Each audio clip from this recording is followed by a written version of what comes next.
Hello friends, एक बार फिर से मैं स्वागत करती हूँ आपका इस चैनल पे। और आज मैं फिर से आपके साथ कुंडलिनी एक्टिवेशन के बारे में कुछ नॉलेज शेयर करने वाली हूँ। और कुछ क्वेश्चंस भी आए थे मुझे मेरे पिछले वीडियो में, जब मैंने अपना कुंडलिनी एक्टिवेशन का पहला वीडियो बनाया था। आई थिंक 1-1.5 साल पहले का जो मेरा वीडियो है वो बहुत वायरल हुआ है। सो काफ़ी लोगों ने उस पर क्वेश्चंस भी किए हैं, उन क्वेश्चन के भी मैं यहाँ पे आंसर दूंगी। और काफ़ी लोगों ने जज भी किया है वैसे उसमें, वो उसको मैं माइंड नहीं करूँगी, क्योंकि जिन लोगों ने एक्सपीरियंस नहीं किया है कुंडलिनी को, उन लोगों को ये बातें कभी समझ नहीं आएंगी, तो वो लोग अपने हिसाब से जज करते रहेंगे। तो उनको तो मैं और कुछ नहीं कहना चाहूँगी, क्योंकि सिर्फ किताबी नॉलेज पढ़ के या दूसरे वीडियोस देख के आप किसी और के वीडियो को जज करते हो, किसी और की जर्नी को जज करते हो, तो उसमें आपके ही डाउट्स होते हैं जिसके आंसर आप खुद ढूंढ रहे होते हैं। लेकिन जिन लोगों ने एक्सपीरियंस किया है कुंडलिनी को, जिनकी कुंडलिनी एक्टिवेशन हुई है, वही लोग इन बातों को समझ पाते हैं, इस जर्नी को समझ पाते हैं। सो आगे बढ़ते हैं। इस वीडियो में मैं आपके साथ कुछ चीज़ें और शेयर करने वाली हूँ। पिछला वीडियो जब मैंने आपके साथ शेयर किया था, उस वक्त मेरे काफ़ी चक्र ब्लॉक थे। स्पेशली जब हमारा थ्रोट चक्र ब्लॉक्ड होता है, मतलब ब्लॉक, कोई भी चक्र ब्लॉक होना, इसका मतलब ये नहीं होता है कि वो 100% ब्लॉक होता है या वर्क नहीं कर रहा होता है, राइट। उसमें कुछ हद तक ब्लॉकेजेस होते हैं और लगभग हमारे चक्रास में ब्लॉकेजेस होते हैं। तो कुंडलिनी जब एक्टिवेट होती है, उसके बाद उन चक्रा में से वो सारे ब्लॉकेज धीरे धीरे हटने शुरू होते हैं, जिससे आपकी लाइफ में बहुत सारे चेंजेस आना शुरू होते हैं। आपकी पर्सनालिटी में, आपकी थॉट पैटर्न में, आपके पुराने बिलीफ सिस्टम जो चेंज होने लगते हैं। आप एक नया जन्म लेते हैं, मतलब फिजिकल बॉडी त्याग करके नया जन्म उस तरह का नहीं होता है। ये आपका रीबर्थ प्रोसेस कहलाता है, एक तरीके से ट्रांसफॉर्मेशन की जर्नी कहलाती है। सो जब कुंडलिनी एक्टिवेट होती है तो पहले उसकी जो ऊर्जा होती है वो आपके पूरे शरीर में धीरे धीरे फैलना शुरू होती है। आपके सातों चक्रों में धीरे धीरे वो फैलना शुरू हो जाती है। और उसके बाद शुद्धिकरण का प्रोसेस शुरू होता है। मतलब आपके सातों चक्रों में जितने भी ब्लॉकेज हैं, जितनी भी नेगेटिविटी है, जैसे कि मूलाधार में हमारे कितने भी पास्ट लाइफ के या इस लाइफ के जितने भी ब्लॉकेज होते हैं, चाहे वो फियर हो, चाहे वो ग्रीड हो, चाहे वो लस्ट की एनर्जी हो, जितनी भी नेगेटिविटी हमारे चक्रों में फंसी होती है, वो धीरे धीरे क्लेंजिंग प्रोसेस शुरू होता है। और बहुत सारी चीज़ें साथ में चलती हैं, क्योंकि जैसे मैंने अपने पास्ट वीडियो में बताया था कि जब आपकी कुंडलिनी एक्टिवेशन हो जाती है, तुरंत ही कुंडलिनी ऊपर उठना शुरू नहीं करती है, पहले वो क्लेंजिंग शुरू करती है, राइट। तो पहले आपके एक एक चक्रों की क्लेंजिंग होती है, उसके बाद ही वो ऊर्जा ऊपर उठती है, क्योंकि कुंडलिनी बहुत ही प्योर एनर्जी होती है। माँ आदिशक्ति, माँ कुंडलिनी की जो एनर्जी होती है वो बहुत ही प्योर होती है। तो वो नेगेटिविटी, जहाँ पे भी थोड़ी सी भी नेगेटिविटी होती है हमारे बॉडी में, हमारे चक्रों में, उसको क्लींस करके, वो रास्ता साफ करके उसके बाद ही वो ऊपर उठ सकती है। और कुंडलिनी जब ऊपर उठती है तो बहुत सारी नेगेटिविटी भी आती है जो ब्लॉकेज क्रिएट करती है और कुंडलिनी को बार बार नीचे गिराने की भी कोशिश करती है। तो वो भी मैं सारे एक्सपीरियंस आपको स्टेप बाय स्टेप बताऊंगी, क्योंकि जो कुछ मैंने अपने इस जर्नी में एक्सपीरियंस किया है वो काफ़ी लोग भी कर रहे हैं। तो हो सकता है कि किसी को ये नॉलेज हेल्पफुल हो, तो इसलिए मैं ये वीडियो बना रही हूँ, सेकंड वीडियो कुंडलिनी के बारे में।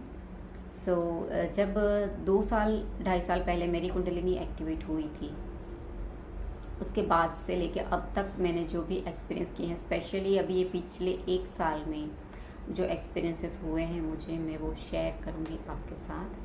तो सबसे पहले मैं बात करूँगी कि जब भी आपकी कुंडलिनी एक्टिवेट होती है, सो शुरू में वो आपकी क्लेंजिंग शुरू कर देती है, राइट। काफ़ी लोगों को ये भ्रम होता है कि कुंडलिनी तुरंत अपना ऊपर उठना शुरू कर देती है। वो ऊपर उठती है, लेकिन जैसे जैसे उनको चक्रों में ब्लॉकेज दिखते हैं वो वहाँ की क्लेंजिंग शुरू कर देती है। बिना वो चक्र को क्लीन किए ऊपर नहीं उठती है। और अगर कुंडलिनी ऊपर उठती भी है तो कई बार ऐसा होता है आपके साथ कि जो नेगेटिविटी होती है, जो डार्क फोर्सेस होते हैं, वो नहीं चाहते होते हैं कि आपकी कुंडलिनी ऊपर उठे, तो वो बार बार आपके ऊपर अटैक करके, स्पिरिचुअल अटैक या कुंडलिनी अटैक करके आपकी कुंडलिनी को नीचे भी गिरा देती है। तो ये चीज़ें बहुत बार होती हैं। तो इसमें मैं आपको सारी चीज़ें बताऊंगी इस वीडियो में कि आपकी कुंडलिनी को आपको मजबूत कैसे करना है। और ये इस प्रोसेस से हर कोई गुजरता भी है। जिनकी कुंडलिनी एक्टिवेशन हुई है वो उनकी कुंडलिनी एक बार में ही कभी भी ऊपर नहीं उठेगी, वो बार बार कुंडलिनी नीचे गिरेगी और बार बार आप फिर से कोशिश करेंगे। मतलब ये प्रोसेस से आप गुजरेंगे ही, क्योंकि यहाँ पे आपकी लर्निंग भी होती है। तो इस वीडियो को एंड तक ज़रूर देखिएगा, और हो सकता है कि ये वीडियो ज़्यादा लंबा हो जाए तो मैं दूसरा पार्ट भी इस वीडियो का बनाऊंगी। और नेक्स्ट ट्विन फ्लेम्स और कुंडलिनी, इसके ऊपर भी मैं एक वीडियो बनाऊंगी। बहुत ही जल्दी ये वीडियो मैं लेकर आऊँगी आपके सामने। सो अभी बात करते हैं कुंडलिनी के बारे में। जैसे मैंने बताया आपको कि कुंडलिनी कभी भी डायरेक्ट ऊपर उठना शुरू नहीं करती है, वो धीरे धीरे ऊपर उठती है। बट जहाँ पे भी उनको ब्लॉकेज दिखते हैं आपके चक्रों में, वो आपकी सफाई शुरू हो जाती है। ठीक है, तो उस चक्रों की ब्लॉकेज की सफाई शुरू हो जाती है। और जैसे शैडो वर्क होता है हमारे कार्मिक आते हैं हमारी लाइफ में, तो उस कार्मिक के थ्रू आपको ट्रिगर्स मिलते हैं। आपका कोई पुराना वुंड फिर से एक्टिवेट हो जाता है, बचपन का कोई वुंड या तो पास्ट लाइफ के फियर भी एक्टिवेट हो जाते हैं, तो फिर से आपके उसी चक्रों की सफाई शुरू हो जाती है। तो ये बहुत ही लंबा प्रोसेस होता है, ये छोटी प्रोसेस नहीं है। ठीक है, तो स्टार्टिंग में जब आपकी कुंडलिनी एक्टिवेट होती है, तब स्टार्टिंग में आपको लग सकता है कि आपकी कुंडलिनी सहस्त्रार तक पहुंच चुकी है और पूरी बॉडी में आपको उसकी मूवमेंट फील भी होती है। तो शुरू में ऐसा होता है कि जब आपकी कुंडलिनी में एक्टिवेट हुई है, तब उसकी ऊर्जा पूरे शरीर में फैलना शुरू होती है। तो ये शुरू की प्रोसेस होती है, लेकिन इसके बाद आपकी डीएनए की क्लींजिंग होती है, आपके सातों चक्रों की क्लींजिंग होती है, आपके कार्मिक अकाउंट्स ओपन हो जाते हैं। जितने भी पास्ट लाइफ के आपके पुराने कार्मिक अकाउंट हैं, जिन जिन लोगों के साथ, वो आपके साथ प्रोसेस शुरू हो जाती है उस कार्मिक अकाउंट को क्लियर करने की। तो काफ़ी लोगों को ये भी एक्सपीरियंस होता है कि आफ्टर कुंडलिनी एक्टिवेशन उनकी लाइफ जहन्नुम जैसी हो गई है। काफ़ी लोग डर जाते हैं कि इस प्रोसेस के बाद मेरी ज़िंदगी में चैन सुकून नहीं रहा है, हम मतलब सफ़र कर रहे हैं, ऐसी फीलिंग आ सकती है उनको। तो ये टेम्पररी होता है। टेम्पररी मतलब जितना आपका कार्मिक अकाउंट होता है जिन जिन लोगों के साथ, वो फटाफट क्लियर करना होता है। इसके लिए वो चीज़ होती है। मतलब समझ लो कि अगर आप के कुछ लोगों के साथ कार्मिक बैगेजेस है, समझ लो आपने पास्ट लाइफ में जिन जिन के साथ कार्मिक अकाउंट्स ओपन किए थे और जिनके साथ वो बैगेज क्लियर करने बाकी थे, वो एक साथ आपकी लाइफ में सडनली आएंगे, एक के बाद एक आना शुरू हो जाएंगे। ठीक है, आपको क्योंकि वहाँ पे आपको वो कार्मिक अकाउंट फटाफट क्लियर करके उन चीज़ों से मुक्त होना है, क्योंकि कुंडलिनी जर्नी मतलब मोक्ष की जर्नी होती है। सो यहाँ पे आपको इसीलिए थोड़ा सा सफरिंग फील हो सकता है आपकी लाइफ में कुछ टाइम पीरियड तक, जितना आपका उनके साथ कार्मिक अकाउंट होता है, जितने समय का होता है। सो कार्मिक अकाउंट्स ओपन हो जाते हैं जहाँ पे आपको उन लोगों के साथ आपकी कार्मिक साइकिल को एंड करना होता है। कुछ लर्निंग्स होती हैं, कुछ कार्मिक लेन देन होती है जो आपको क्लियर करनी होती हैं। सो ये चीज़ें आपके साथ शुरू हो जाएंगी, और आपके जितने भी चक्रा में जितने भी ब्लॉकेज हैं, चाहे वो इस लाइफ टाइम के हो या पास्ट लाइफ टाइम के हो, सबसे ज़्यादा आपके ब्लॉकेज होते हैं आपके मूलाधार चक्र में और सेक्रल चक्र में। क्योंकि जितनी भी आपकी लाइफ होती है उसमें आपके जितने भी डर होते हैं, जितने भी प्रकार के डर होते हैं, वो आपके मूलाधार चक्र में स्थित होते हैं। तो वो धीरे धीरे करके बाहर आते हैं। मतलब वो एक बार में भी सरफेस पे नहीं आएंगे। हो सकता है कि आपने अपना काफ़ी इनर वर्क कर लिया हो, काफ़ी शेडो वर्क कर लिया हो, आपने अपने इनर चाइल्ड के फियर पे भी काम कर लिया हो, बट फिर भी अचानक से आपके पास्ट लाइफ के फियर सामने आने शुरू हो जाएंगे। तो ये धीरे धीरे धीरे धीरे अपने आप बाहर आता है कचरा, तो वो क्लेंजिंग भी शुरू हो जाती है। और सेक्रल चक्र में सबसे ज़्यादा ब्लॉकेज इसलिए होते हैं क्योंकि मल्टीपल लाइफ टाइम से आप इस धरती पर आए हुए होते हैं। तो जितने भी लाइफ टाइम में आपके जितने भी पार्टनर रहे होते हैं, अलग अलग पार्टनर के साथ आपकी हर जन्म में जहाँ पे भी आपके सेक्सुअल रिलेशनशिप होते हैं, उनके साथ भी एक कॉर्ड कनेक्ट होती है। तो वहाँ पे उनके साथ भी वो कार्मिक और एथरिक कॉर्ड कट करनी ज़रूरी हो जाती है। तो वो सारी प्रोसेस भी धीरे धीरे शुरू होती है। हो सकता है कि वही लोग फिर से आपकी लाइफ में कोई ना कोई रूप में आएँ और जितने भी छोटे मोटे कर्म आपके उसके साथ बाकी हैं वो भी क्लियर होने शुरू हो जाएं। सो यहाँ पे ये सारी चीज़ें भी शुरू हो जाती हैं। तो धीरे धीरे आपके वो सारे पैटर्न भी ब्रेक होते हैं, कार्मिक पैटर्न भी ब्रेक होना शुरू हो जाते हैं। और उसमें टाइम लगता है और सफरिंग भी हो सकती है कि आपको सफ़र करना पड़े कुछ टाइम तक। आपको ऐसी लाइफ आपको फील होगी कि पीस नहीं है आपकी लाइफ में आफ्टर कुंडलिनी। बट ये ज़रूरी होता है क्योंकि इन सब कार्मिक साइकिल को एंड करके क्लियर करना ज़रूरी होता है। उसके बाद आपकी जर्नी थोड़ी और स्मूथ हो जाएगी क्योंकि यहाँ पे भी स्टेजेस होते हैं, पड़ाव होते हैं। जैसे जैसे आप एक एक पड़ाव पार करते जाते हैं आप ग्रो करते हैं। और इसमें ऐसा नहीं होता है कि आप कंटिन्यू ऊपर की तरफ चढ़ रहे हैं। आप 3 कदम ऊपर चढ़ रहे हैं तो 2 कदम आपको नीचे भी खींचा जाता है नेगेटिविटी के थ्रू। यहाँ पे भी आपकी बहुत सारी लर्निंग चलती है और नेगेटिविटी भी कहीं ना कहीं अपना रोल ही प्ले कर रही होती है क्योंकि ये सब माया का रोल होता है। मतलब ये बोलते हैं ना कि ये सब मोह माया है। तो ये जो माया के प्लेयर्स होते हैं, मतलब जो नेगेटिविटी होती है वो माया के लिए भी काम कर रही होती है कहीं ना कहीं। तो आपकी लर्निंग के लिए ही नेगेटिविटी को भेजा जाता है। कई बार डार्क फोर्सेस भी होते हैं, नेगेटिविटी ऐसी भी होती है जो आपको बहुत बार नीचे खींचने की कोशिश करती है, आपकी कुंडलिनी को नीचे गिराने की भी कोशिश करती है। तो इन चीज़ों से भी आपको गुजरना पड़ता है, आपको लर्निंग मिलती है। तो बहुत बार ऐसा होगा कि आप बहुत कोशिश कर रहे हैं कि आप अपनी कुंडलिनी को ऊपर उठाएं और नेगेटिविटी से बाहर निकलें। आपके ऑरा में जितने भी नेगेटिविटी है उनको क्लीन करें। या नेगेटिविटी से आप काफ़ी बोलते हैं ना कि काफ़ी आप लड़ रहे हैं, लेकिन बहुत बार आपको हार का सामना करना पड़ता है। तो ये कहीं ना कहीं आपकी टेस्ट भी होती है और आपकी लर्निंग भी होती है, इसलिए ये चीज़ें चलती हैं। और ये सबके साथ होता है, ऐसा नहीं है कि कोई एक अपनी जर्नी में स्मूथली आगे बढ़ गया। नहीं, हर किसी को इस एक्सपीरियंस से गुजरना ही पड़ता है। तो धीरे धीरे आपको समझ में आने लगता है कि ये आपके साथ ऐसा चीज़ें क्यों हो रही हैं, क्यों आपकी कुंडलिनी बार बार नीचे गिराई जाती है। अब कुंडलिनी नीचे गिरने का मतलब क्या होता है कि आपका ब्रह्मचर्य टूट गया, ठीक है। यहाँ पे आप कोशिश नहीं कर रहे हैं बट नेगेटिविटी आके आपका ब्रह्मचर्य तोड़ देती है। तो ये चीज़ें भी होती हैं। तो काफ़ी लोगों ने मुझे पिछले वीडियो में क्वेश्चंस किए थे कि ब्रह्मचर्य ज़रूरी है। तो बिल्कुल ज़रूरी है, कुंडलिनी को ऊपर उठाने के लिए ब्रह्मचर्य बहुत ज़रूरी होता है।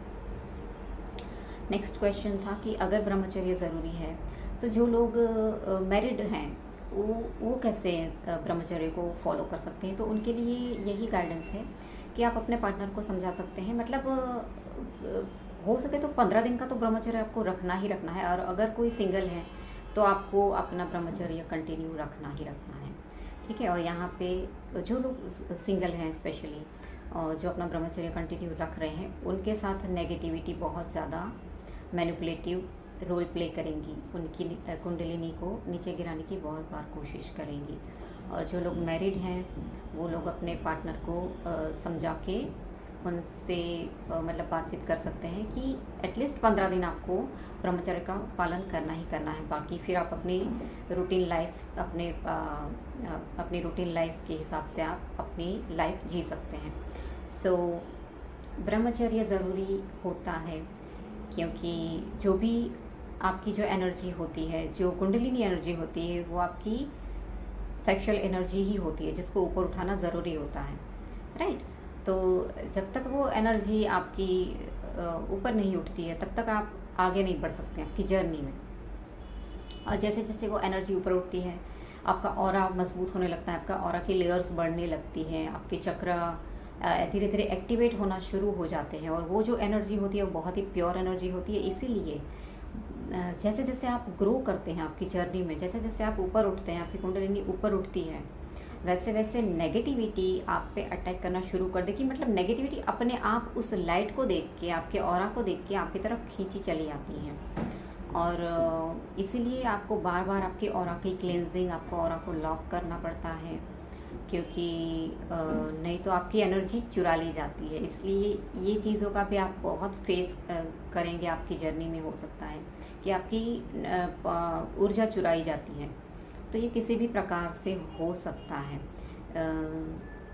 मैं नेक्स्ट वीडियो बनाऊंगी, उसमें मैं आपको डायग्राम के साथ डिटेल्स में ये चीज़ बताऊंगी, क्योंकि अभी मैं थोड़ा डिटेल्स में एक्सप्लेन नहीं कर पाऊंगी इन चीज़ों को कि कैसे आपकी कुंडलिनी एनर्जी को नेगेटिविटी चुराने की कोशिश करती है, कैसे उसको लीक करने की कोशिश करती है। राइट, मतलब हमारी जो ऊर्जा होती है, कुंडलिनी जो ऊर्जा होती है, वो आपको ऊपर उठाना है, आपको क्राउन चक्र तक पहुंचाना है, बट ज़्यादातर वो ऊर्जा मूलाधार के थ्रू नीचे चली जाती है। और कई बार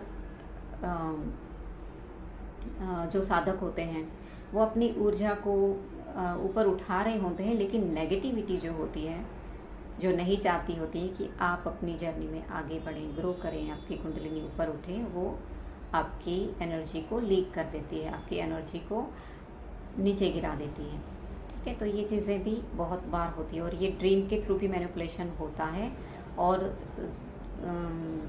आपके ऑरा के थ्रू भी ये चीज़ें होती हैं। तो ये दोनों चीज़ें मैं आपको अच्छे से डिस्क्राइब करना चाहूँगी। नेक्स्ट वीडियो में बनाऊँगी कुंडलिनी के ऊपर, जिसमें मैं डायग्राम के थ्रू आपको समझाऊंगी। इस वक्त ये थोड़ा डिटेल्स में समझाना डिफ़िकल्ट होगा, सो इस टॉपिक के ऊपर मैं एक और वीडियो बनाऊंगी। और अभी नेक्स्ट बात करते हैं, जिसके मुझे काफ़ी सारे कमेंट्स आए थे, क्वेश्चंस भी आए थे कि अगर कुंडलिनी एक्टिवेशन हो गई है तो क्या इसमें आपको गुरु ज़रूरी होते हैं। काफ़ी लोगों को गुरु नहीं मिलते हैं, तो फिज़िकल वर्ल्ड में गुरु मिलना मुश्किल होता है, क्योंकि बहुत सारे फेक गुरुज भी होते हैं जो काफ़ी लोग एक्सपीरियंस कर चुके होते हैं अपनी लाइफ में। तो मैं यहाँ पे यही कहूँगी कि कुंडलिनी जर्नी में गुरु ज़रूरी होते हैं, बिल्कुल ज़रूरी होते हैं, लेकिन जब तक आपकी अंतरात्मा नहीं मानती है कि आपके गुरु कौन है, फिज़िकल वर्ल्ड में कौन ऐसे इंसान है जो आपके गुरु हैं, जब तक आपकी अंतरात्मा आपको नहीं बताएगी तब तक आप किसी को गुरु नहीं मान सकते, और आप स्वीकारेंगे भी नहीं। क्योंकि आफ्टर कुंडलिनी आपकी चेतना बहुत ऊपर उठ जाती है, आपका इंट्यूशन इतना हाई हो जाता है कि आप समझ तो जाते ही हैं कि आपका गुरु कौन है। अगर नहीं मिले हैं तो आप वेट भी करते हैं। तो जब तक आपको गुरु नहीं मिलते हैं, और मिले भी तो भी आप महादेव को या माँ आदि शक्ति को आप अपना गुरु बनाइए। मैं यही सजेस्ट करूँगी, क्योंकि कुंडलिनी ऊर्जा जब एक्टिवेट होती है तो आपको गुरु की आवश्यकता बिल्कुल पड़ती है। और बिना गुरु की गाइडेंस के अगर आप अपनी ऊर्जा को ऊपर उठाने की कोशिश करेंगे, क्योंकि इस मार्ग में बहुत सारे अलग अलग स्टेजेस आते हैं, बिना गाइडेंस के आप आगे नहीं बढ़ सकते। हो सकता है कि आप बहुत ज़्यादा मुसीबत में पड़ जाएं, तो गुरु आवश्यक होते हैं। तो यहाँ पे जब तक फिज़िकल वर्ल्ड में आपको गुरु नहीं मिलते हैं, और मिल भी जाते हैं आफ्टर एक्टिवेशन, तो आप जिनको गुरु बनाते हैं, जैसे मैंने अपने महादेव को गुरु माना है, कोई लोग माँ आदि शक्ति को गुरु बनाते हैं, तो उनको गुरु मानने के बाद भी अगर आपको कोई गुरु मिलते भी हैं, तो पहले जिनको आपने गुरु माना है उनको छोड़ना भी नहीं है, क्योंकि यहाँ पे अपमान कहलाता है गुरु का। राइट, मतलब बार बार गुरु बदलना ये भी एक अपमान कहलाता है। तो अगर किसी को गुरु नहीं मिले हैं तो आप महादेव को या माँ आदि शक्ति को अपना गुरु मान के चलें। वो आपको आपके इंट्यूशन के थ्रू, आपकी हायर सेल्फ के थ्रू सटीक गाइडेंस देते ही देते हैं। किसी की भी जर्नी नहीं रुकती है, हर किसी के लिए ईश्वर गाइडेंस देते ही देते हैं। राइट, क्योंकि अगर आपकी कुंडलिनी नेचुरल तरीके से एक्टिवेट हुई है, बिना किसी गुरु के सानिध्य में एक्टिवेशन किए बिना अगर आपकी कुंडलिनी एक्टिवेट हो गई है, तो वहाँ पे ईश्वर ही आपके गुरु बनते हैं और आप उनके मार्गदर्शन पे ही चलते हैं और आपको हर बार सही गाइडेंस दी जाती है। आपके हर प्रश्न के आंसर आपको दिए जाते हैं। ये क्वेश्चन था जिसका आंसर है कि भाई आपके अगर गुरु नहीं है, आपको कोई गुरु नहीं मिले हैं, तो आप महादेव को या माँ आदिशक्ति को गुरु मान के चलें। उनके सानिध्य में आप अपनी कुंडलिनी जर्नी को कंटिन्यू करें। तो आगे बढ़ते हैं चक्रों के बारे में। कई लोगों को ये कन्फ्यूजन होता है कि कुंडलिनी के बाद आपके जैसे चक्र एक्टिवेट होना शुरू हो जाते हैं, चक्र जागृत होना शुरू हो जाते हैं। तो ये एक भ्रम है कि जो पहला चक्र है वो ही सबसे पहले जागृत होगा, जैसे कि मूलाधार सबसे पहले जागृत होता है, फिर स्वादिष्ठान, मणिपुरा, हार्ट चक्रा। तो ये एक भ्रम है। आपका कोई भी चक्र कभी भी जागृत हो सकता है और इसका रीज़न मैं बताऊं तो पास्ट लाइफ में आपने कौन से चक्र पे कितनी साधना की थी उस पर डिपेंड करता है। तो हमें पास्ट लाइफ तो याद नहीं होती है, हमें पता नहीं होता है। तो इस लाइफ टाइम में कोई भी चक्र आपका सबसे पहले एक्टिवेट हो सकता है, ठीक है। किसी का हार्ट चक्र सबसे पहले एक्टिवेट हो सकता है, किसी का क्राउन, किसी का थर्ड आई एक्टिवेट हो सकता है। मूलाधार चक्र एक्टिवेट होने में वैसे भी सबसे ज़्यादा समय लगता है, क्योंकि मूलाधार में ही हमारी सबसे ज़्यादा एनर्जी, कार्मिक एनर्जी या तो फियर, पिछले लाइफ टाइम के सारे जो भी वुंड्स हैं, तो ये जो नीचे के तीनों चक्र है उसको सबसे ज़्यादा टाइम लगता है एक्टिवेट होने में और क्लींजिंग होने में भी। तो हो सकता है कि काफ़ी लोगों का ऊपर के चक्र सबसे पहले एक्टिवेट हो सकते हैं, ठीक है। मूलाधार चक्र सबसे पहले एक्टिवेट हो ऐसा ज़रूरी बिल्कुल भी नहीं है। तो ये भी एक आंसर मैं देना चाहूँगी जिन जिन लोगों का ये क्वेश्चन था कि क्या आफ्टर कुंडलिनी एक्टिवेशन चक्र जो जागृत होते हैं वो मूलाधार से फिर क्राउन चक्र की ओर ही बढ़ते हैं या नहीं। हाँ, क्लेंजिंग भी कोई भी चक्र की कभी भी हो सकती है, ये भी एक है। तो लेकिन मूलाधार की क्लेंजिंग सबसे पहले स्टार्ट होती है। और जैसे कि मैंने बताया था डीएनए एक्टिवेशन के बारे में या डीएनए क्लेंजिंग के बारे में, तो ये भी आपकी प्रोसेस शुरू हो जाती है after kundalini activation. After kundalini activation ये प्रोसेस भी शुरू हो जाती है, क्योंकि डीएनए मतलब जो कि हमारे पूर्वजों से हमें जो डीएनए मिले होते हैं, हमारे पूर्वजों के जो भी ट्रॉमा होते हैं, उनके कार्मिक पैटर्न होते हैं, उनके जो कर्म होते हैं, कहीं ना कहीं वो हमारे डीएनए में भी आए होते हैं, जुड़ गए होते हैं। तो कई बार ऐसा भी होता है कि आपके पूर्वजों ने अगर कुछ ऐसे कर्म किए थे जाने अनजाने में, या उनके साथ कोई ऐसी बुरी चीज़ें हुई थी जिनको वो हील नहीं कर पाए थे, जिनका ट्रॉमा उनके अंदर बैठा हुआ था, वो ट्रॉमा या वो कार्मिक बैगेज भी आपके डीएनए में आपके साथ जुड़ जाते हैं। तो वो क्लेंजिंग का प्रोसेस भी आपके ऊपर ही आता है और ये कहीं ना कहीं आपका ही चुनाव होता है कि आप अपने ब्लड लाइन को भी हील करेंगे। मतलब आप अपनी एंसेस्ट्रल कर्स को या एंसेस्ट्रल ट्रॉमा को भी आप ही हील करेंगे। तो आफ्टर कुंडलिनी ये चीज़ें भी आपकी स्टार्ट हो जाती हैं, जाने अनजाने में पता नहीं होता है, लेकिन ये स्टार्ट हो जाती है, ये क्लेंजिंग भी स्टार्ट हो जाती है। डीएनए हीलिंग हो जाती है शुरू।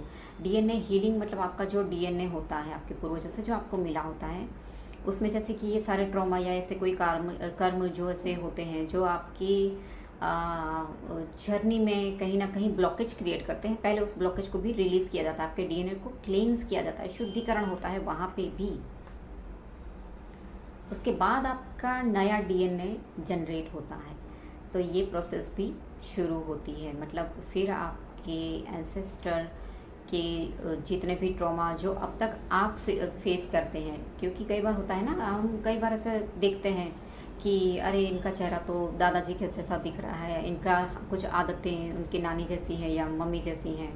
तो ये चीज़ें हमें कहाँ से मिलती हैं? हमारे डीएनए से ही आती हैं। कुछ उनके फियर होते हैं वो भी हमारे अंदर आते हैं कहीं ना कहीं। कुछ ऐसे ट्रॉमा या कुछ ऐसे अनजाने से डर, तो बहुत सारी चीज़ें होती है जिनकी क्लिनजिंग ज़रूरी होती है। क्योंकि जब कुंडलिनी की बात आती है तो आपके जितने भी प्रकार के डर हैं वो सारे आपको हटाने पड़ते हैं। ये डर की जो एनर्जी होती है वो लोअर वाइब्रेशनल एनर्जी होती है, जो मैं अपने वीडियो में कई बार बता चुकी हूँ। जितने भी आपके लोअर वाइब्रेशनल एनर्जी इमोशंस होते हैं वो सारे आपको रिलीज़ करने पड़ते हैं, और इसमें डर की एनर्जी होती है वो सबसे ज़्यादा होती है हर किसी के अंदर। इसलिए मूलाधार में टाइम लगता है क्लींस होने में और एक्टिवेट होने में। तो जितने भी प्रकार के डर होते हैं हमारे, वो सारे धीरे धीरे ख़त्म होते हैं। मतलब ख़त्म होते हैं, इसका मतलब आपको कई बार ऐसा भी लगेगा कि कुछ चीज़ें आप फेस नहीं करना चाहते लेकिन आपको फेस करनी पड़ती है। वो फेस क्यों कराया जाता है? ताकि आप उस डर से मुक्त हो जाओ, राइट। तो ये चीज़ें भी होती हैं। हर प्रकार के आपके लोअर इमोशंस, जिसको हम शैडो कहते हैं, क्योंकि यहाँ पे आपकी शैडो वर्क भी स्टार्ट हो जाती है। फिर आपकी inner wound, inner child healing शुरू हो जाती है। उसके बाद धीरे धीरे आपके पास्ट लाइफ के वुंड, जो आपको याद नहीं है लेकिन आप कहीं ना कहीं आपकी सोल साथ में लेकर ही आ रही होती है। ये सारी चीज़ें धीरे धीरे हीलिंग इसकी चलती है और ये सरफेस पर आते हैं। तो जैसे अगर मैं अपनी बात बताऊं तो इस वक्त मेरे जितने भी फियर्स थे वो धीरे धीरे सरफेस पर आना शुरू हो गए। कुछ समय पहले मेरे इनर चाइल्ड के फियर सरफेस पर आना शुरू हो गए थे, तो वो मैंने हील करे, और उसके बाद भी फियर ख़त्म नहीं हो रहे थे। तो मैं यही क्वेश्चन कर रही थी कि अब किस बात के फियर, और ये अनजाने से फियर मुझे अभी भी क्यों सता रहे। मतलब मैं कॉन्शियसली तो नहीं डर रही हूँ, बट ये फियर सबकॉन्शियसली क्यों मुझे इतना हर्ट कर रहे हैं। मतलब ये जितने पुराने बचपन से लेके अब तक के ट्रॉमा थे, फियर्स थे, वो तो मैंने हील करे भी हैं। तो अब किस बात की फियर है? फिर मुझे आंसर मिला कि ये पास्ट लाइफ की फियर है जो मैं हील कर रही हूँ, जिसको मैं रिलीज़ कर रही हूँ। तो हमारे कितने भी अब तक जितने हमारे पास्ट लाइफ रहे हैं, जितने भी हमारे पिछले जन्मों में हम किन्हीं चीज़ों से डरते थे, या कुछ लोगों से या कुछ सिचुएशन से डरते थे। अगर किसी की मृत्यु भी ऐसी तरीके से हुई थी जिसमें वो उस जैसे कोई ऊंचाई से गिर गया तो उनको ऊंचाई से डर लगता है। तो ऐसी बहुत सारी छोटी छोटी चीज़ें होती हैं, छोटे छोटे डर होते हैं जो हमारे कई पास्ट लाइफ से भी हमारे साथ चल रहे होते हैं। तो ये सारे डर भी आपके सरफेस पर आते हैं, उनसे भी आपको मुक्त कराया जाता है, ताकि आपके सारे डर धीरे धीरे ख़त्म हो जाएं। सो ये सारी चीज़ें भी आपके साथ चलती हैं। इस तरह से आपकी चक्रों की क्लींजिंग होती है। उसके बाद कुंडलिनी धीरे धीरे ऊपर उठती हैं और ये एनर्जी बहुत प्योर होती है। इसके लिए कभी कभी ऐसा भी होता है कि अगर कुंडलिनी ऊपर उठ रही है और अचानक से समझ लीजिए कि किसी ने आप पे साइकिक अटैक किया, या कोई ऐसी नेगेटिविटी आपके ऑरा में आ गई। ये नेगेटिविटी आपके ऑरा में किसी भी प्रकार से आ सकती है। सपोज़ अगर आप कोई ऐसे लोगों के कांटेक्ट में आ गए हैं जिनकी अंदर बहुत नेगेटिविटी है, जिनके ऑरा में बहुत नेगेटिविटी है, लेकिन आपको पता नहीं है, और उनके ऑरा से आप कनेक्ट हो गए और आपके ऑरा में उनकी ऑरा से वो नेगेटिविटी एंटर कर लेती है, राइट। सो जब अटैक होता है या नेगेटिविटी आपके ऑरा में एंटर करती है तो वो ज़्यादातर आपके पेट में या तो आपके मूलाधार चक्र में, मतलब आपके लोअर चक्र में ही ज़्यादातर वो बैठती है। सो अगर इस तरह से नेगेटिविटी आपके चक्रों में आ गई है, आपके ऑरा में आ गई है, तो कई बार ऐसा होता है कि कुंडलिनी जो ऊपर उठ रही है वो नेगेटिविटी को देख के अपना रास्ता बदल दे। तो आपको फिज़िकल प्रॉब्लम हो सकते हैं, हो सकता है कि आपका शरीर एकदम से सूखने लग जाए, या आपको फिज़िकल कोई प्रॉब्लम शुरू हो जाए, आपको दर्द शुरू हो जाए, या आपको कोई ऐसी चीज़ें तकलीफ़ या पेन शुरू हो जाए, तो आपको समझ लेना है कि कुंडलिनी शायद कहीं पे ब्लॉकेज देखकर मतलब अपना रास्ता बदल दी होती है। तो ये चीज़ें भी होती है। तो यहाँ पे आपको अपने गुरु की गाइडेंस से आपको उस पर काम करना है। ज़्यादातर आपको गाइडेंस मिल ही जाती है कि जब ऐसी चीज़ें होती हैं, सपोज़ अगर किसी के साथ ये चीज़ें हुई हैं कि आपकी कुंडलिनी ऊपर उठ रही होती है और अचानक से कोई नेगेटिविटी आ जाती है आपके चक्रों में, आपके ऑरा में, किसी के भी थ्रू, कहीं से भी, तो आपको सबसे पहले आपके ऑरा पे काम करना है और आपके मणिपुर चक्र पे काम करना है, ठीक है। आपका लोअर तीनों चक्रा पे, बट सबसे ज़्यादा मणिपुर पे अगर फियर की है ना, क्योंकि जब नेगेटिविटी आती है, जब आपके लोअर चक्रों पे बैठती है तो कई बार फियर की एनर्जी भी आपके अंदर आ जाती है, क्योंकि आपको डर में ही डाला जाता है सबसे पहले। मैं अपने एक्सपीरियंस बता रही हूँ, बाकी लोगों के एक्सपीरियंस अलग हो सकते हैं, तो प्लीज़ ऐसा मत समझिएगा कि सबके साथ यही होगा। अगर कोई इस चीज़ों से गुजर रहा है तो ये आपके लिए हेल्पफुल हो सकता है कि आपको उसमें से कैसे बाहर निकलना है। तो मैं यहाँ पे मेरे एक्सपीरियंस ही बता रही हूँ फ्रेंड्स। सो अगर ऐसा होता है आपके साथ कि आपके लोअर चक्रों में या आपके ऑरा में कोई नेगेटिविटी आ चुकी है, जो आपके चक्रों में बैठ चुकी है, जो आपकी कुंडलिनी को नीचे गिराने की कोशिश करती है, आपके ब्रह्मचर्य को तोड़ने की ही कोशिश करेगी वो सबसे पहले। ठीक है, आपको मैनिपुलेट किया जाता है ड्रीम में, आपको मैनिपुलेट किया जाता है आपके थॉट के थ्रू। आपको पता चल जाएगा कि ये थॉट आपके नहीं है, आपको एकदम से नेगेटिव थॉट शुरू हो जाएंगे। आपको ड्रीम में सेक्सुअल ड्रीम्स दिखाए जाएंगे, जिसमें आप आपकी कुंडलिनी को तुरंत ही नीचे गिराने की कोशिश की जाती है, आपके ब्रह्मचर्य को तोड़ने की कोशिश की जाती है। तो ये इस तरह से नेगेटिविटी आपको मैनिपुलेट करती है। तो अगर आपके साथ ये एक्सपीरियंस होते हैं तो तुरंत आपको अवेयर होना है और उस नेगेटिविटी को रिमूव करना है। अब इसको रिमूव कैसे करना है? आपके ऑरा को मजबूत करना है। जो भी इष्ट को आप मानते हैं उसकी आपको मंत्र चैंटिंग, माला जाप करनी है। ठीक है, और ये कभी भी आप जो भी मंत्र चैंट करते हैं, चाहे ओम नमः शिवाय हो, चाहे ओम क्रीम कालिकाय नमः हो, या जो भी मंत्र आप मानते हैं उसी मंत्र को कंटिन्यू करना है। लेकिन कभी भी मंत्र का उच्चारण जब भी आप माला जाप टाइम करते हैं वो कभी भी लाउडली बोलकर नहीं करना है, ना ही विस्परिंग करनी है, आपको मन में ही उच्चारण करना है। ये भी याद रखिएगा, क्योंकि जब आप लाउडली मंत्र उच्चारण करते हैं तो नेगेटिविटी और अट्रैक्ट होके आती है कि यहाँ पे उनको लाइट मिल रही है, पॉजिटिविटी मिल रही है, इसलिए वो आपके ऑरा पे तुरंत अटैक करेगी।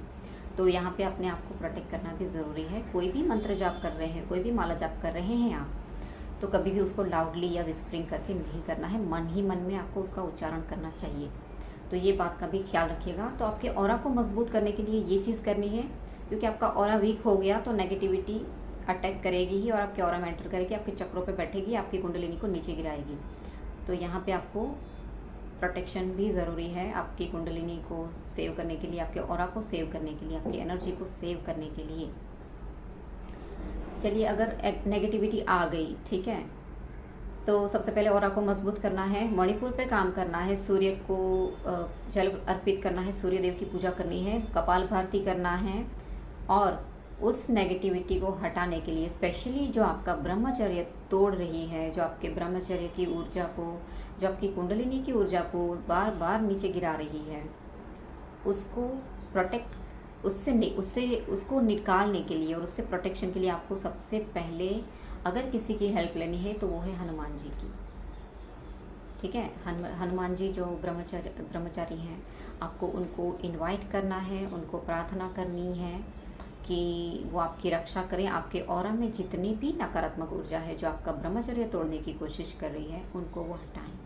और बिल्कुल डेफिनेटली वो आपकी मदद करते हैं, वो आपके ऑरा को, आपके उस चक्र में से उस नेगेटिविटी को ज़रूर बाहर निकालते हैं। सो एक वीडियो है जो मैं आपके साथ शेयर कर दूंगी इस वीडियो के डिस्क्रिप्शन बॉक्स में, संजीव मलिक जी का। उस वीडियो के थ्रू मुझे बहुत हेल्प मिली थी जब मेरे सामने वो वीडियो आया था, जब मैं इन चीज़ों से सफ़र कर रही थी, जब नेगेटिविटी बार बार मेरा ब्रह्मचर्य तोड़ रही थी, जो बार बार मेरी कुंडलिनी को नीचे गिरा रही थी। तो उससे मैंने अपने आप को हनुमान जी के थ्रू कैसे प्रोटेक्ट किया। जब संजीव मलिक जी का ये वीडियो मेरे सामने आया था, उसमें उन्होंने बहुत बहुत अच्छे से गाइडेंस दिया है और उस हनुमान जी की एनर्जी के थ्रू मुझे बहुत हेल्प मिली है। और अभी जब भी ऐसी चीज़ें होती हैं, क्योंकि ये बार बार आपके साथ होता रहेगा, स्टार्टिंग में ज़्यादा होता है, फिर धीरे धीरे जैसे आप अवेयर हो जाते हैं, आप समझने लगते हैं इस नेगेटिविटी को, इस माया को, तो फिर आपके साथ ये चीज़ें कम भी हो जाती हैं, क्योंकि यहाँ पे आपकी लर्निंग भी होती है, जैसे मैंने बताया। तो ये वीडियो आपको बहुत हेल्प करेगा। डिस्क्रिप्शन में मैं इस वीडियो को आपके साथ शेयर कर दूँगी, तो इसके थ्रू आप अगर इस चीज़ों से गुजर हैं तो वहाँ पे आपको हेल्प मिल जाएगी हनुमान जी की। तो इस वीडियो को भी चेक कर लीजिएगा। नेक्स्ट आगे बढ़ते हैं। कि आपका इंट्यूशन बहुत ज़्यादा तेज़ होने लगेगा। लेकिन अगर नेगेटिविटी बार बार आप पे अटैक कर रही है तो आपको डाउट और कन्फ्यूजन की एनर्जी में भी बहुत डाला जाएगा, ठीक है। और ये चीज़ें लगभग सबके साथ होंगी, लगभग सबके साथ ये चीज़ें होती हैं कि कहीं ना कहीं आपको डाउट और कन्फ्यूजन की एनर्जी में भी डाला जाता है ताकि आप भ्रमित हो जाएं, आप अपने पाथ से भटक जाएं। सो नेगेटिविटी आपको आपके पाथ से भटकाने की भी कोशिश करेंगी, क्योंकि कुंडलिनी की जो जर्नी होती है उसमें नेगेटिविटी कभी नहीं चाहती कि आप ग्रो करें, आपकी कुंडलिनी ऊपर उठे, ठीक है। तो इस जर्नी में आपके साथ बहुत बार ऐसा होगा कि आप ऊपर चढ़ने की कोशिश कर रहे हैं, मतलब 3 कदम आप चढ़े, 2 कदम आपको नीचे खींच लिया जाता है। ये बार बार होता है आपके साथ। सो और ये भी माया का ही खेल होता है वैसे। फिर जैसे आप धीरे धीरे समझ जाते हैं कि इन चीज़ों को, फिर नेगेटिविटी को भी आप समझने लगते हैं कि उनका रोल क्या होता है। सो उसके बाद आप वननेस में आ जाते हैं। वननेस में आने का मतलब फिर आपके अंदर डुअलिटी ख़त्म हो जाती है, आप अद्वैत को समझने लगते हैं। इसीलिए ये चीज़ें आपके साथ होती हैं बार बार। आपके अंदर से जो डर, जो गुस्सा या जो एक प्रकार की जो नेगेटिविटी होती है वो आपके अंदर से ख़त्म कर दी जाती है। नेगेटिविटी से भी कहीं ना कहीं डरने लगते हैं आप शुरुआत में, जैसे आपके साथ एक्सपीरियंस शुरू होते हैं। तो इसलिए फिर नेगेटिविटी आपको बार बार परेशान भी करती है ताकि आप उनसे डरना भी बंद कर दें। तो ये कहीं ना कहीं पूरा जो खेल होता है वो माया का ही खेल होता है। आपको हर प्रकार से ऊपर उठाने की कोशिश की जाती है, और जिसमें भी एनर्जी के जो स्टेजेस होते हैं वो आप धीरे धीरे वो स्टेजेस पार करने लगते हैं। तो उसमें भी आप जैसे जैसे आगे बढ़ते हैं तो वहाँ पे इसलिए आपकी बार बार टेस्ट ली जाती है, और इस टेस्ट में नेगेटिविटी का भी सहारा लिया जाता है। डिवाइन जब आपकी टेस्ट लेते हैं तो उसमें नेगेटिविटी का रोल इसलिए होता है क्योंकि कई बार स्टार्टिंग में जब आप ये सारी चीज़ें फेस करते हैं तो आपको कई बार क्वेश्चन उठता है कि मैं इतनी कोशिश कर रही हूँ अपनी इस ऊर्जा को ऊपर उठाने की, या मैं इस जर्नी में ग्रो करने की इतनी कोशिश कर रहा हूँ, तो यूनिवर्स मुझे इस नेगेटिविटी से क्यों नहीं बचा रहे होते हैं। क्योंकि आपको कुछ सिखाया जाता है, और जब तक आप वो लेसन लर्न नहीं कर लेते हैं तब तक यूनिवर्स आपकी हेल्प नहीं करते हैं। तो या तो आपके अंदर फियर होता है, उसको हटाने के लिए वो नेगेटिविटी नहीं हटाई जाती है, या तो आपका कुछ लेसन होता है जो आपने लर्न नहीं किया है, इसलिए भी वो नेगेटिविटी को नहीं हटाया जाता है। तो अगर कोई नेगेटिविटी बार बार आपकी कुंडलिनी को नीचे गिरा रही है, या आपका ब्रह्मचर्य बार बार तोड़ रही है, या आपको बहुत ज़्यादा साइकिक अटैक हो रहे हैं आपके ऊपर, और या आपको बहुत ज़्यादा डर लगने लगता है नेगेटिविटी से, या कोई ऐसी एनर्जीज़ बार बार आपको परेशान करती रहती है, आपको ड्रीम में भी डराती है आके, तो यहाँ पे आपकी लर्निंग होती है, आपका डर को दूर करने की कोशिश की जा रही होती है यूनिवर्स के थ्रू। और दूसरी बात, कई लोगों के साथ ये चीज़ें भी होती हैं कि आप कितनी भी कोशिश कर रहे हैं, कोई नेगेटिविटी भी नहीं है आपके ऑरा में, आप बिल्कुल अपना ब्रह्मचर्य को फॉलो भी कर रहे हैं, लेकिन फिर भी कुछ नेगेटिविटी आपके ड्रीम में मैनिपुलेट करके आपकी ब्रह्मचर्य को तोड़ देती है। और स्पेशली ये मॉर्निंग के टाइम पे होता है, अगर आप नींद में है उस वक्त होता है। तो इसका मतलब ये समझिएगा कि यूनिवर्स आपकी टेस्ट ले रहे हैं। सूर्य उगने से पहले, मतलब सूर्योदय से पहले आपको उठ जाना चाहिए। अगर आप सूर्योदय के बाद भी सोते रहते हैं तो ये चीज़ें आपके साथ हो सकती हैं, क्योंकि कुछ स्टेज, कुछ पड़ाव पार करने के बाद यूनिवर्स, डिवाइन नहीं चाहते हैं कि आप सूर्योदय के बाद उठें, मतलब सूर्योदय होने से पहले आपको जाग जाना चाहिए। अगर नहीं जागते हैं तो भी माया की कुछ एनर्जीज आपके ब्रह्मचर्य को तोड़ देगी आके, जहाँ पे आपको लगेगा कि जिसको स्वप्न दोष कहते हैं बेसिकली, तो जहाँ पे आपको लगेगा कि आप ब्रह्मचर्य को अच्छे से फॉलो कर रहे हैं, कोई नेगेटिविटी भी नहीं है आपका, और अभी आपने अच्छे से लॉक करके रखे हैं, क्लीन करके रखे हैं, बट फिर भी ये चीज़ें हो रही हैं, तो यहाँ पे आपके टेस्ट हैं और यूनिवर्स आपको ये कहना चाह रहे हैं कि सूर्योदय से पहले उठ जाया करें। अगर सूर्योदय के बाद तक आप सो रहे हैं तो ये चीज़ें आपके साथ हो सकती हैं। तो इसका अर्थ आप यही समझिएगा कि, तो यहाँ पे बस आपको यूनिवर्स यही समझाने की कोशिश कर रहे होते हैं कि अभी आपको सूर्योदय से पहले उठ जाना है, और आपका जो भी नित्य पूजा पाठ या मेडिटेशन है वो आपको कंटिन्यू करना है। आपकी साधना पे अभी आपको फोकस करना है। अभी आपको आपकी साधना को लाइटली नहीं लेना है, आपको उसको रेगुलर करना पड़ेगा, क्योंकि आफ्टर कुंडलिनी आपकी लाइफ में बहुत सारे चेंजेस आ जाते हैं, और कहीं ना कहीं आपका माइंड जो होता है वो रेजिस्ट करता है इन चेंज से, क्योंकि कंफर्ट जोन से बाहर नहीं निकलना चाहता है आपका माइंड। तो बहुत सारी चीज़ें आपको यहाँ पे टफ़ लगने लगती हैं। आपकी लाइफ में जो बदलाव आते हैं वो बहुत आपको टफ़ लगने लगते हैं, क्योंकि हमारा जो माइंड होता है वो कंफर्ट जोन से कभी भी हमें बाहर नहीं निकलने देना चाहता है। और यहाँ पे आपके अंदर बहुत सारे चेंजेस आना शुरू हो जाते हैं। आपकी बिलीफ सिस्टम चेंज होना शुरू हो जाएंगी। आपकी ओल्ड बिलीफ सिस्टम जो सही नहीं है, आपके कुछ पुराने ख्यालात जो सही नहीं है वो चेंज होना शुरू हो जाएंगे। आपकी बॉडी में बहुत सारे बदलाव शुरू हो जाएंगे। आपकी डीएनए हीलिंग होती है, आपके चक्रों में क्लेंजिंग शुरू हो जाती है, आपके पुराने ट्रॉमा सरफेस पर आने लगते हैं, आपकी कार्मिक साइकिल एक्टिवेट हो जाती है जो आपको क्लीन करनी होती है, आपके कार्मिक बैगेजेस क्लीन करने होते हैं। तो बहुत सारी चीज़ें आपकी लाइफ में ऐसी शुरू हो जाती हैं जो आपको बहुत ही अनकंफर्टेबल फील कराती हैं। तो यहाँ पे आपको कहीं ना कहीं आपका माइंड जो है वो रेजिस्ट करने लगता है कि आई एम नॉट कंफर्टेबल, मुझे ये चीज़ें नहीं करनी है, इसलिए वो बार बार स्टेप बैक भी करेगा। और इसलिए यूनिवर्स बार बार आपको समझाने की भी कोशिश करेंगे कि आपको आपके माइंड के ट्रैप में नहीं फंसना है, राइट।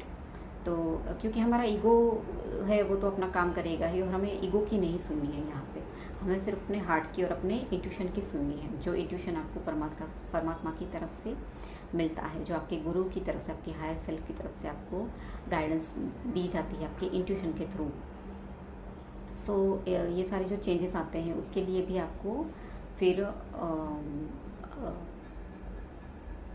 ये सारे चेंजेस के लिए भी फिर आपको अवेयर रहना पड़ता है, मतलब रेडी रहना पड़ता है, ऐसा कह सकते हैं। तो इसलिए आपको थोड़ा टफ लग सकता है कुछ टाइम आपका कुंडलिनी का। उसके बाद इतना फिर आपको प्रॉब्लमेटिक नहीं लगता है, क्योंकि जैसे जैसे आप चीज़ों को समझने लगते हैं, आपकी जर्नी को समझने लगते हैं, आपको जो भी समझाया जा रहा है, सिखाया जा रहा है, फिर वो नेगेटिविटी भी आपको इतना बॉदर नहीं करती है। दूसरी चीज़ मैं आपको बताऊंगी कि आगे जाके, मतलब समझ लो ये सारे स्टेजेस आपने क्रॉस कर लिए, ये सारे स्टेज, ये पड़ाव आपने पार कर लिए, तो उसके बाद क्या नेगेटिविटी आप पे अटैक करना बंद कर देगी या नहीं? मतलब ये मैं थोड़ा डिटेल में बताऊंगी। जैसे मैंने थोड़ा आगे बताया था कि कुछ चीज़ें मैं आपको डायग्राम के थ्रू बताना चाहूँगी। नेक्स्ट वीडियो में उसके ऊपर बनाऊँगी पूरा। सो उसमें मैं ये सारी चीज़ें कवर करूँगी। और कोई क्वेश्चन है तो मुझे बताइएगा। मतलब जितना मैंने अब तक एक्सपीरियंस किया है मेरी कुंडलिनी की जर्नी में, उसके अकॉर्डिंग मेरे पास जितना नॉलेज है, मुझे जितना यूनिवर्स ने गाइड किया है, उसके हिसाब से मैं आपको ज़रूर आंसर देने की कोशिश करूँगी। और आशा करती हूँ कि इस वीडियो के थ्रू आपके कोई क्वेश्चन के आंसर आपको मिले हैं। तो इस वीडियो को लाइक कीजिएगा, शेयर कीजिएगा और चैनल को सब्सक्राइब कीजिएगा। और किसी और को भी हेल्प की ज़रूरत है तो ये वीडियो आप उन तक ज़रूर पहुँचाइएगा। और मिलती हूँ मैं अगले वीडियो में, तब तक के लिए ओम नमः शिवाय।